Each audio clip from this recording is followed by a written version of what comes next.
Em 14 de dezembro de 2015, na sede da Procuradoria da República do Rio de Janeiro, presentes os procuradores da República Gessé Ambrosio dos Santos Júnior, Renato Silva de Oliveira, Leonardo Cardoso. Acho que a gente falou 2015. Foi, desculpa. Em 14, melhor. Interromper a gravação, não sei se está fazendo de novo. É melhor. Não, está corrigido. 2016.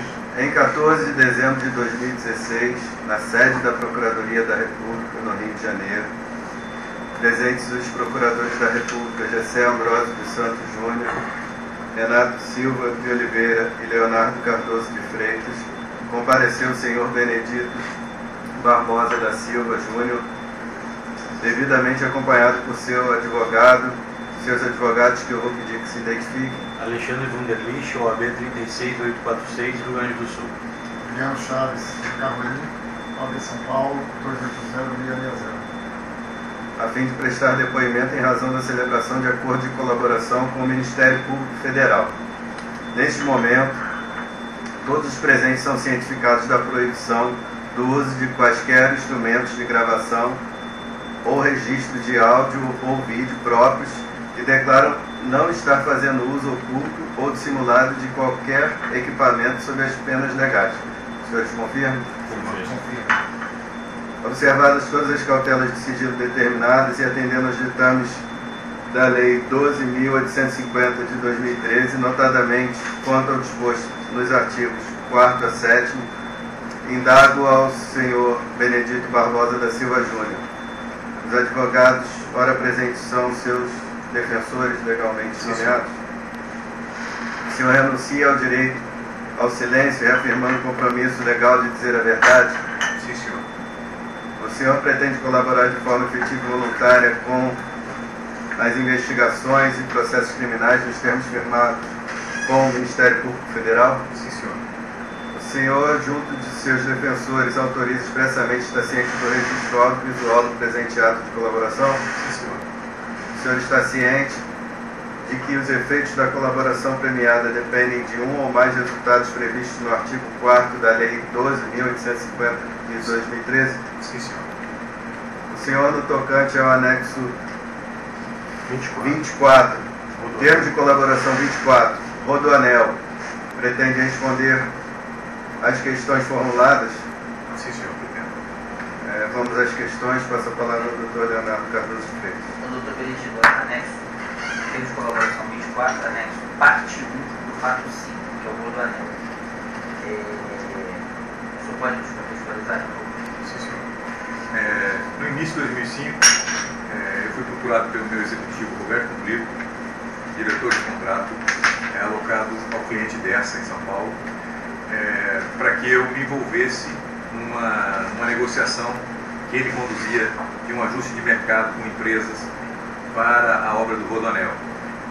Especificamente, o pedido dele se situava porque duas empresas estavam gerando alguma dificuldade e eu tinha uma relação pessoal com o Ricardo Bacoiser Pernambuco Júnior e com o Vanderlei de Natali, que era o dono da Construbase, um pela Carioca e outro pela Construbase. Então, eu me voluntariei e fui para uma reunião na antivéspera da entrega da proposta, da qual estavam presentes essas duas pessoas, o Ricardo Pernambuco Bacoiser Júnior, o Vanderlei de Natali, mais o Léo Pinheiro, presidente da OAS, Vanderlei, desculpa, da Construbase, e o Léo Pinheiro pela OAS, onde nós buscamos convencê-los da necessidade deles ajudarem o processo de acordo de mercado para bular a licitação. Então, nós tivemos sucesso no convencimento.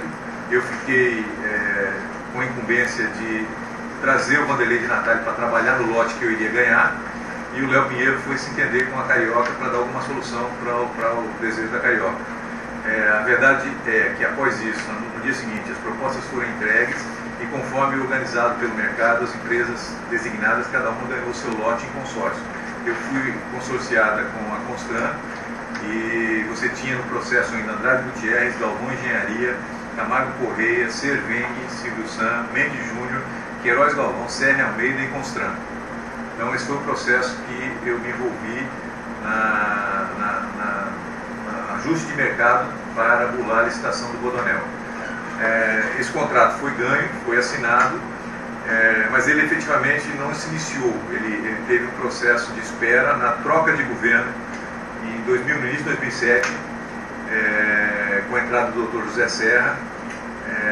O executivo do DESA, chamado Paulo Vieira de Souza, assumiu a coordenação desses contratos e, através de um decreto que o Dr. José Serra fez, ele renegociou esses contratos, transformando esses contratos que eram de preço unitário para um preço global. Nessa negociação, o Dr. Paulo Vieira de Souza, através do meu executivo, ele instou o meu executivo a se preparar para fazer pagamentos de 0,75% do valor do contrato, sob justificativa de financiamento de futuras campanhas do PSDB.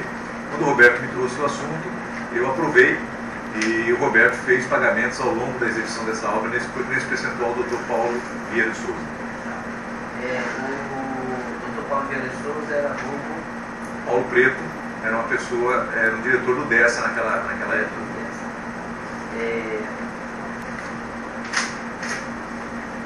Doutor Benedito, o senhor mencionou esse ajuste de mercado e o governo do Estado de São Paulo, nesse momento? Estavam cientes desse problema? Não, esse ajuste de mercado foi conduzido pelas empresas. Elas se uniram e se entenderam com os concorrentes.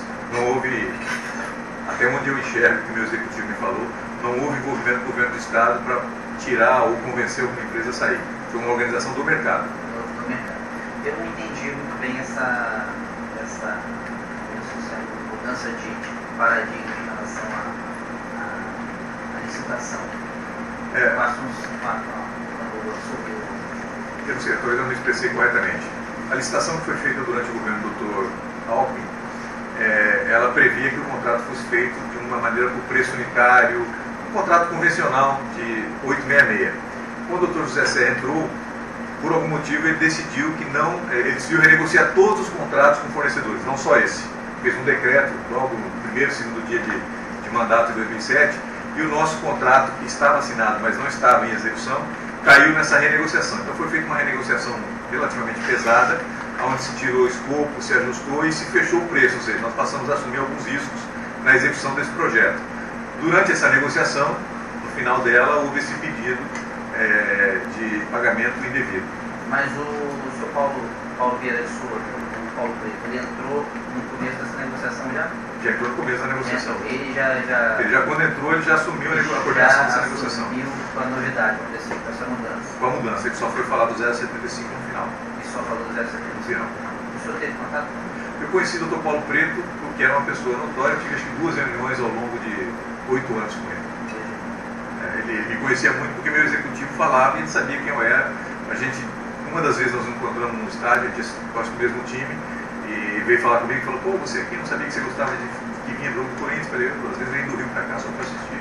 Então uma vez foi essa, e outra vez eu fui ao gabinete dele lá no DESA. Foram as 2 vezes que eu me encontrei com ele. Essa proposta, de novo, 0,75, como é que ela foi formulada? Ela foi formulada pelo executivo, pelo Roberto Cleveland. Ele foi chamado pelo Paulo e falou: olha, a condição para o contrato entrar em eficácia é que vocês se preparem para fazer contribuições ao longo do contrato de 0,75% do valor do contrato, na cota parte que a Odebrecht tem responsabilidade. Tá. Então isso foi onde foi formulado? Se eu não me engano, foi na própria DESA. No gabinete do Sr. Paulo Preto? Do Sr. Paulo Preto. Provavelmente na colaboração do meu executivo, que está detalhando isso aqui, porque as reuniões eram com ele está dizendo exatamente o local, mas eu tenho o sentimento de ter ouvido falar no DESA, mas não posso afirmar o senhor. Tá. E quando foi isso? Eu diria que nós terminamos essa negociação em abril de 2007, alguma coisa nesse entorno de abril de 2007. Nesse momento a licitação já estava ganha. A licitação foi ganha em 2005, 2006. Ela ficou parada e nós assinamos, mas ela foi renegociada quando o Dr. Serra assumiu 1º de janeiro de 2007. E aí veio o decreto que nos obrigou a fazer essa renegociação no primeiro trimestre de 2007. Essa proposta, melhor, essa solicitação, eu não sei, o senhor tem, lógico que o senhor não estava presente no seu alvo, mas o senhor sabe se o Sr. Paulo Vieira, o Sr. Paulo Preto, como ele colocou esses termos? Olha, a colocação dele... Foi uma negociação, foi uma existência, Não. foram os fatos O Roberto da me natureza. colocou, quando me trouxe para me autorizar, era um fato. Ou aceitava o 075 ou não dava andamento no contrato. E o Dr. Paulo disse com clareza para ele que era uma contribuição para campanhas futuras do PSDB. Então, ele textualmente, o Roberto ele disse, olha, a campanha do próprio governador do Serra, do Aloysio Nunes, que é um senador, foram ditos esses dois nomes na conversa com o Roberto. E como foi feito esse pagamento? Foram feitos ao longo do contrato. A gente trouxe aqui algumas planilhas de corroboração dentro do sistema Drauzio, que é o sistema que fazia os pagamentos irregulares. Então, Drauzio é o sistema da Odebrecht, é o sistema de operações estruturadas. Ele se organizou todo em 2008, mas naquela data, 2006, 2007, a gente fazia os pedidos e os pedidos eram planejados e eram pagos por uma pessoa que é a mesma pessoa que hoje fazia os pagamentos, que era a Lúcia Tavares. Não era ainda tão organizado como eles tinham codinome, como eles criaram aí, mas era o embrionário do que era o Drauzio naquela data. Me diga uma coisa, mas de novo, foi pago pelo sistema Drauzio, mas foi pago como? Foi pago em espécie, dinheiro ilícito de Caixa 2 da Odebrecht. Dinheiro de Caixa 2, proveniente de Caixa 2. E foi entregue aonde, você sabe? Foi o Roberto que combinou com o Paulo. Deve ter sido entregue a portadores ou a lugares indicados pelo Paulo, que funcionava, fazia-se o planejamento com remessas e Paulo e Roberto combinavam o endereço e a senha para que quando se apresentasse a pessoa com o volume, fosse liberado à medida que a senha fosse apresentada. Então o Roberto fez essas combinações, eu não tenho domínio do dia a dia. Tá, não houve pagamento por conta. O senhor sabe sobre pagamento por empresas? Na minha cabeça não houve. A gente, dentro da Odebrecht, a gente tinha uma premissa de não deixar fazer pagamentos de empresa nos contratos. O que não significa que não pudesse acontecer sem que eu ficasse sabendo. Porque você tem um nível de delegação para 40 pessoas fazendo contratos, você confia nos 40, você conhece a história dos 40, mas você pode haver deslizes pessoais. Mas eu não tenho conhecimento no rodoanel de pagamento. O senhor não deixava de ser. Não, é proibido isso. Isso é proibido. Para exatamente evitar você ter Caixa 2 sendo feito dentro da obra. Um contrato ilícito dentro da obra é uma geração de Caixa 2, né? Então a gente evitava isso. O sistema fiscal do Brasil é muito eficiente, você ficava exposto a um risco. Só para esclarecer, o dinheiro vinha de um Caixa 2, né? Como é que era alimentado esse Caixa 2, assim, resumidamente, o Caixa 2 geral lá da... Veja, a gente no Brasil tinha uma regra de não fazer Caixa 2, a gente tinha uma proibição de fazer Caixa 2. Então, essas operações de Caixa 2 eram feitas pelo pessoal de operação estruturada, fora do Brasil, gerando dólares, gerando euros, gerando qualquer moeda estrangeira, e a partir daí eles encontravam operadores no Brasil, doleiros, que aceitavam ficar com esse dinheiro lá fora e entregavam em reais aqui para cumprir esses pagamentos ilícitos. Essa era a mecânica geral de como funcionava, doutor. Correto. Então, normalmente esse dinheiro de Caixa 2, ele estava no exterior e vinha do pagamento ou em reais aqui através de doleiro, ou poderia até haver uma transferência direta no exterior a pedido do destinatário. Aconteceu, tem vários casos de algum destinatário ter conta no exterior e aí diretamente das nossas contas lá serem pagos para a conta indicada. Nesse caso não é o caso. Sim, nesse caso veio para o Brasil. Veio para o Brasil, entrou no sistema aí, foi para a mão de algum doleiro e o doleiro providenciou na data que a gente programou a entrega do Dr. Paulo. O senhor sabe quem foi o doleiro que operacionou? A gente não conhecia, eu conhecia os executivos que operavam o setor de operação estruturada, sim, mas eu não conhecia quem eram os operadores deles. Certo. Eles é que tinham essa relação de alimentação do sistema. Não era a produção nossa. O senhor pode dizer qual o nome do executivo, das pessoas que poderiam indicar esses doleiros? O setor de operações estruturadas é liderado por uma pessoa chamada, naquela data era o Biraci e a Lúcia. Então eles dois é que deviam ter uma visão de quem faria os pagamentos. Certo. Posteriormente, em 2008, se montou um setor efetivamente estruturado para a operação estruturada, que o Beto trouxe mais dois executivos e montou. Então naquela data era o Biraci. O senhor falou Beto, só para falar. E o Beto Silva. Eu chamo de Gilberto, então, tá. Mas naquela data era o Biraci e Lúcia que eram os links com os meus executivos. Certo. E eles que faziam essa operação junto aos doleiros que operavam.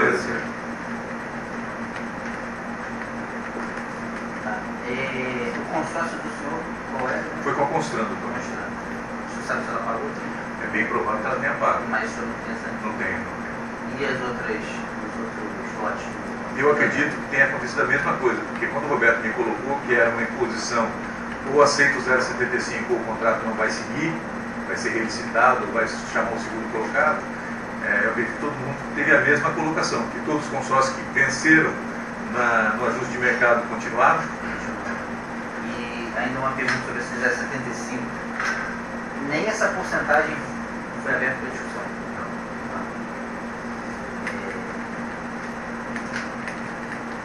Doutor Benedito, o senhor José Serra, o senhor Luiz Nunes, o mesmo senhor Aldeia Souza, Paulo Pedro, em algum momento eles chegaram a agradecer, comentar, fazer dar um feedback em relação a esses fatos? Isso era tratado como se não existisse, né?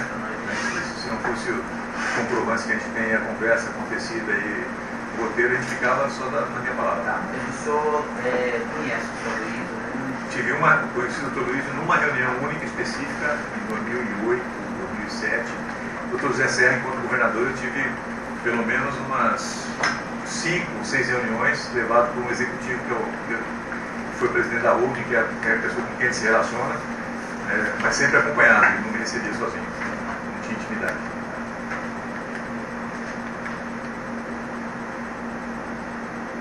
E que documentos o senhor tem para... documentos ou elementos que o senhor tem para A gente corroborar? trouxe aqui, doutor, eu não sei se está anexado já ali no pendrive que a gente entregou, mas nós trouxemos várias planilhas de planejamento de fluxo de caixa com os pagamentos, onde sempre se encontra o codinome, pegar o codinome que a gente já Vou pedir só para o senhor especificar o número do documento, ou se é assim. 24A é um anexo, é onde tem um pagamento mensal especificado para o Rodoanel, na média de R$200 mil mês, feitos dentro do contrato do Rodoanel. Tá. E esses pagamentos foram de quando a quando? Foram de 2007, junho de 2007 até acabar o contrato de 2008. Desculpe, 2009, 2010, antes de acabar o contrato do Serra. O senhor sabe quantos detalhes, mais ou menos? Olha, 0,75, a nossa participação nesse contrato era de 528 milhões, nós tínhamos 60%, 300 milhões dá 0,75, 300 milhões dá 2 milhões e 2,200, alguma coisa desse tipo. Mas foi pago? Integralmente. Integralmente. Cerca de 2 milhões e 200. Entre junho de 2007 até em algum momento em 2009, começo em 2010, para poder ele ter reeleição. Tá. Sempre espécie. O senhor mencionou uma questão que eu gostaria de esclarecer. A Odebrecht, então, até onde o senhor sabe, só pagou em espécie dinheiro de caixa d'água. Nesse caso, especificamente? Não, em geral. Geral. Todas as vezes, a regra da empresa era não fazer, não permitir que o executivo lá na ponta pudesse fazer uma geração de caixa 2. Porque se eu estimulasse ele a fazê-lo, eu estava expondo o risco ao contrato e estava dando a ele uma liberdade que poderia gerar pronto. Eu perdi o controle. Então, tinha uma regra. O que não significa... Não, eu entendi. Nós temos 2 casos aqui nos relatos que estão sendo feitos, que não são feitos por mim, porque não passou por mim, a pessoa fez em desacordo com as normas, que 2 executivos relataram que fizeram contratos com terceiros no contrato dele, fictício. Ele está se responsabilizando por isso. O que deve gerar até efeitos no resultado da obra. Prejudica, porque você acaba mascarando o resultado. Mas voltando para os documentos que o senhor tem, os elementos. Então eu tenho aqui essas planilhas de pagamento que a Odebrecht usava, onde tem assignado ao metrô Rodoanel, os pagamentos aí na ordem mensal de R$200 mil. O codinome? Aqui está sem codinome, nessa época ainda a gente não fazia codinome, era uma verba para a obra. Mas era entregue ao Dr. Paulo Pedro. Tá. E além das planilhas, mais alguma coisa? Não, aqui é só o anexo que tem as planilhas. Essas planilhas são contemporâneas? Não, são do período, vai até 2009. Não, mas elas foram elaboradas. Elas foram tiradas do sistema Drauzes. Toda essa informação estava dentro do sistema Drauzes. Estava lá na época dos fatos. Na época dos fatos. É só um último, quer dizer, da minha parte, um último esclarecimento, só que não ficou claro para mim. O pedido do senhor lá para o Ricardo Barcauser, da Carioca, Cristiane e Nielsen, e para o senhor Vanderlei de Natal, da Construbase, foi para se retirar da concorrência ou para se encaixar em algum consórcio? No meu caso, eu aceitei que eu ia me compor como subempreitada, como alguma outra coisa, com o Vanderlei de Natal. Nós fizemos essa subempreitada para a empresa dele. Certo. Eu não sei como é que a OAS se entendeu com a Carioca.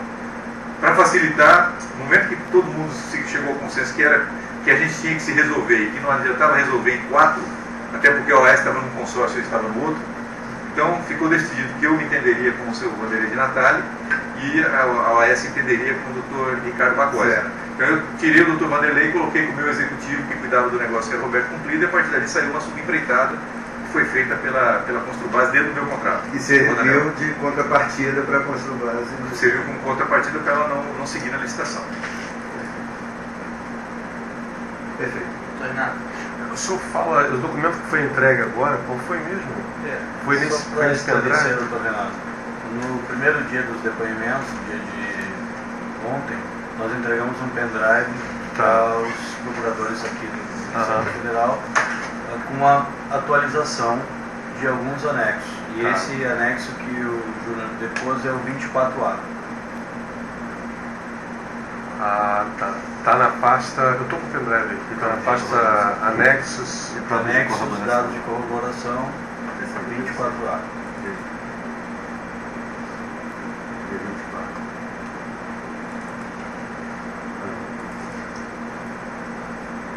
Só vamos conferir se está operacional aqui.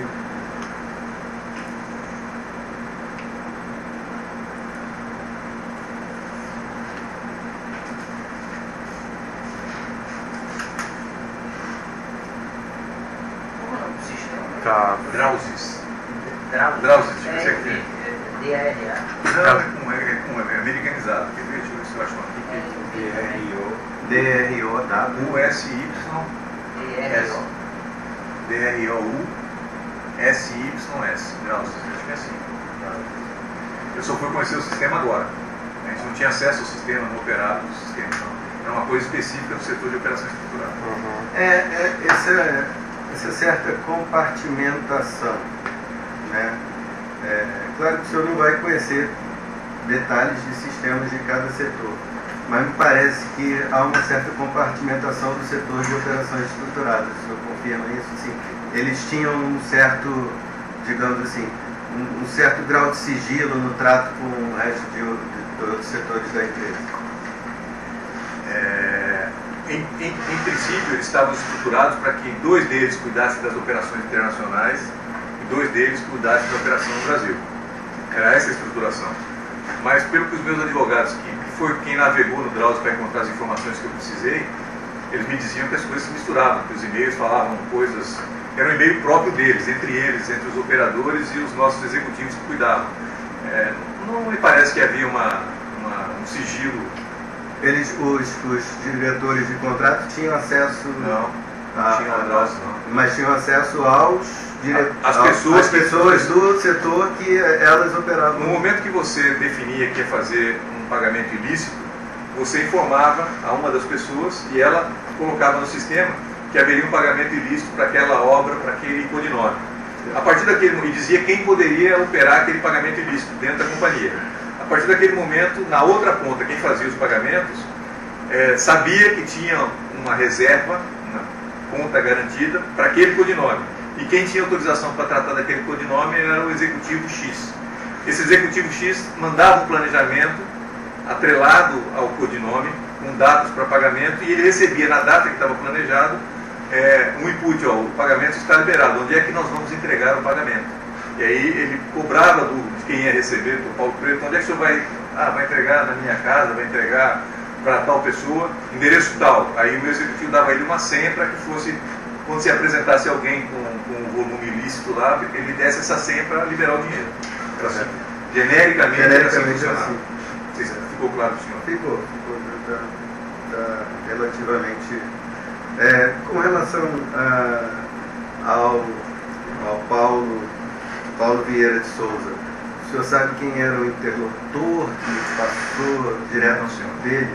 Provavelmente no relato do Roberto ele deve se lembrar. Eu nunca tratei, eu vi que eu dei uma aprovação e não entrei no detalhe. Certo. É uma pergunta, pode parecer óbvia, mas é importante a gente registrar. O senhor Paulo Vieira de Souza, o que levava os senhores a aceitar o pedido do Paulo Vieira de Souza? Ou seja, ele era o diretor de digamos que ele sozinho, talvez não fosse credor desse valor, né? Então a pergunta é, para mim, aqui de uma maneira talvez simplista, a pergunta é pertinente. Ele foi a pessoa que negociou o contrato, que renegociou um contrato que já estava ganho, assinado, de 600 milhões conosco.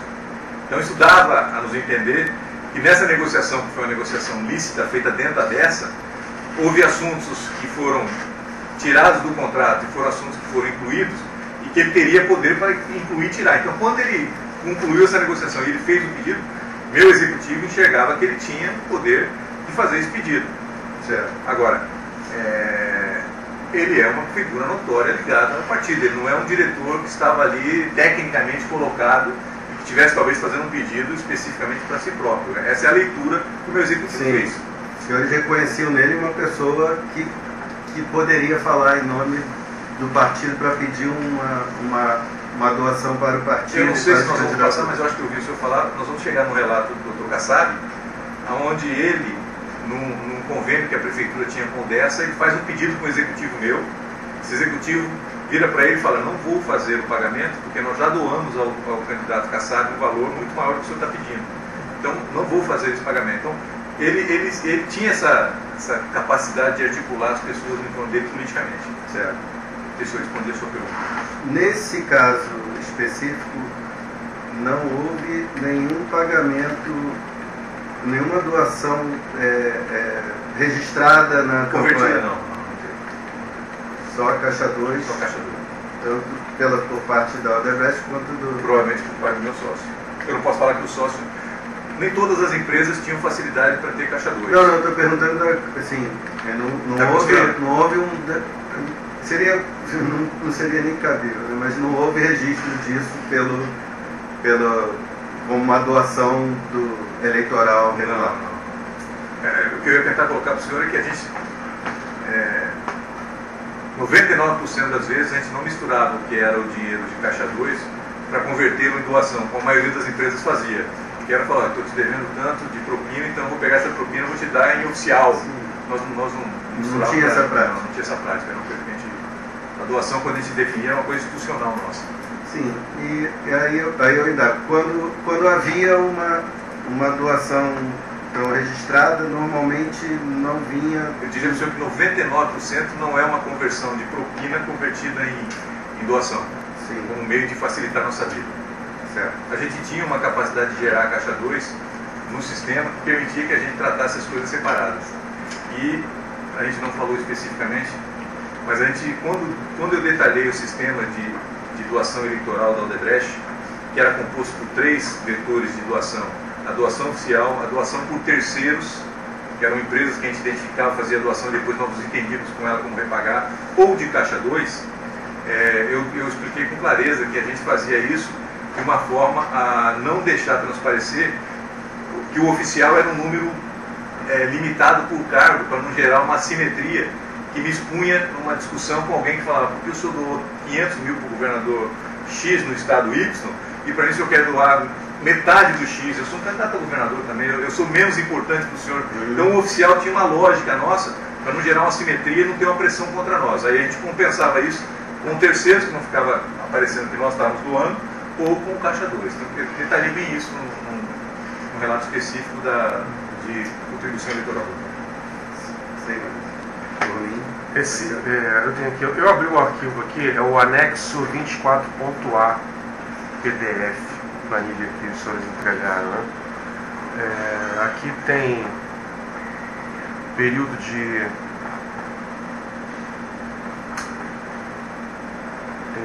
2009, não. Janeiro de 2008 a julho de 2008, tem alguns períodos aqui, né? 2009 também. Só para entender a planilha aqui, fala de várias obras, né? E está destacado em amarelo aqui o que é relativo a esse relato. Tá. Agora tem um destaque aqui para o Rodoanel, mas tem um destaque para uma outra, que eu não sei se é outro trecho do Rodoanel. O destaque ele desconfigura. O computador desconfigura o destaque. Só o destaque. O documento é original do sistema. Perdão, como que é? O destaque em vermelho que você está dizendo, às vezes ele desconfigura no PDF. Ah, tá. Então, se está marcando uma outra obra, clique não, tá tendo destaque em vermelho, mesmo uma moldura vermelha que está só no Rodoanel. Na hora que imprime, ele fica exatamente em cima do Rodoanel. Tá. É porque tem amarelo, tem um iluminado em amarelo, tá o Rodoanel e tem uma obra em cima. Talvez esse dado de corroboração tenha servido para vários relatos de outras obras. Como as obras estavam listadas, o que interessa para nós é atinente exatamente ao relato do Rodoanel. Tá. Então o destaque é o da moldura vermelha. O destaque específico da moldura vermelha, senão desconfigura. Que enquadra o Rodoanel. Esse amarelo pode ser do original, do documento original. É a rodovia SP-255 Araraquara, mas não... É outro relato que tem. Não tem a ver com talvez a gente vai tratar dele aqui nosso. Sim, qual foi o Paulo pediu esse valor foi pago a ele, tudo em espécie, né? Você sabe onde foram feitos esses pagamentos? Ele combinou com o Roberto os lugares, as pessoas, a metodologia. Eu não participei da metodologia e nunca tive a curiosidade de perguntar para o Roberto como é que ele fazia. E qual foi a contrapartida? O que o Odebrecht obteve em relação a esse contrato? Mas o contrato já estava assinado. Mas ele nos ameaçou de não seguir com o contrato. Então, quando o Roberto veio, ele falou assim, olha, ou a gente adere a pagar os 0,75 ou ele vai não dar sequência ao nosso contrato. Então, essa foi uma contrapartida, era vida ou morte para o negócio. Uma pergunta. Havia uma alçada para o diretor do contrato, por exemplo, digamos, um absurdo de alguém pedir 20% do valor do contrato. Ele certamente não poderia. Mas havia assim uma alçada, até quanto ele poderia chegar? Veja, não tinha uma regra, mas a regra principal era o seguinte, você não poderia trabalhar mais para um terceiro do que trabalharia para o seu acionista. Então, se alguém pedisse 20%, essa obra tinha que dar um lucro no mínimo de 40% para que a gente repartisse 20% para cada lado. E eu acredito, eu tenho 32 anos de Odebrecht e nunca trabalhei numa obra que permitisse ter 40%. É um superfaturamento assim. Mas então é quase que receber e não fazer nada. A regra seria então de até mais ou menos metade do lucro. Na nossa área especificamente, os lucros giram de 9% a 11%. Então, raramente vinha alguém com um número maior do que 3%, 4%. Então, e até isso? Até isso ele era sempre uma delegação da pessoa. Então, a pessoa discutia com o seu diretor superintendente, isso não chegava a mim, só vinha depois da aprovação, mas eu não entrava no mérito. O diretor superintendente tinha obrigação de sentar com a pessoa e discutir. Pô, mas vale isso? Esse cara vai ajudar? Esse cara vai... Para poder ver se a gente ia garantir o nosso lucro. Nós estávamos tirando o nosso lucro para dar para ele. E os gestores entendiam essa regra? Entendi, porque eles eram, o que acontece? Aquilo que eu comentei com o senhor, cada obra era um empreendimento. Esse empreendimento ele tinha começo, meio e fim. E ele começava com um planejamento que indicava qual era o resultado planejado pelo qual a equipe inteira ia ser remunerada. Então, se você começa a assumir compromisso muito fora da realidade, você vai queimando isso aqui e essa equipe vai trabalhar sem receber nada além do salário. E dentro do modelo Odebrecht, que é um modelo onde você tem a remuneração do salário para sobreviver, a remuneração variável, o PLR anual, é o que faz diferença, você jamais queria estar numa equipe que estava pagando para trabalhar, ou seja, ou pagando agentes públicos mais do que você está trazendo para o acionista. Tinha uma lógica, um modo de vende aí para que o cara pensasse como empresário do negócio dele.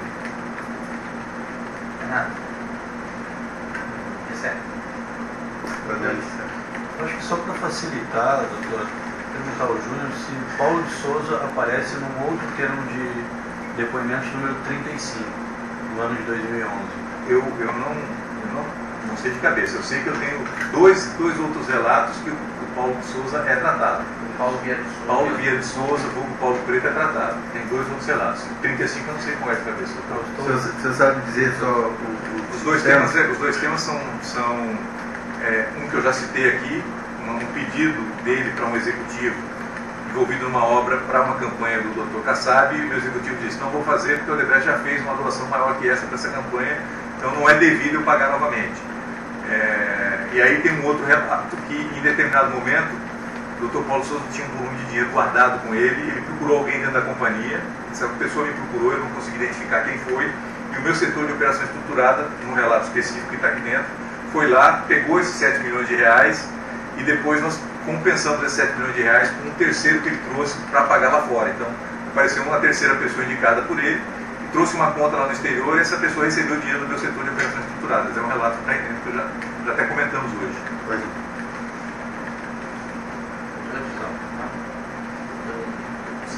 vou só fazer uma última. Eu tenho certeza que o senhor já deve ter algum anexo sobre isso, é a questão dessa geração de caixa 2. Tem esse anexo? Nós temos um anexo, voltando àquela. Da mesma forma que a gente tinha uma proibição de fazer nas obras, a gente tinha uma regra de não fazer no Brasil. O sistema fiscal de acompanhamento, de identificação de ilícitos para geração, para pagamento de caixa 2, etc., é muito eficiente no Brasil. Então, a gente tinha uma orientação clara de não fazer, não façam geração. Ainda assim, eu tenho um relato de 3 ou 4 casos que eu autorizei fazer, com riscos específicos que já discutimos aqui ao longo do dia. Mas então há esse anexo. Esse anexo. Já serve de colaboração do 58. Eu vou manter minha curiosidade profissional pelo adiantado pela necessidade de a gente avançar no nosso anexo. Eu vou me manter nessas perguntas. Então vamos encerrar. Vamos encerrar.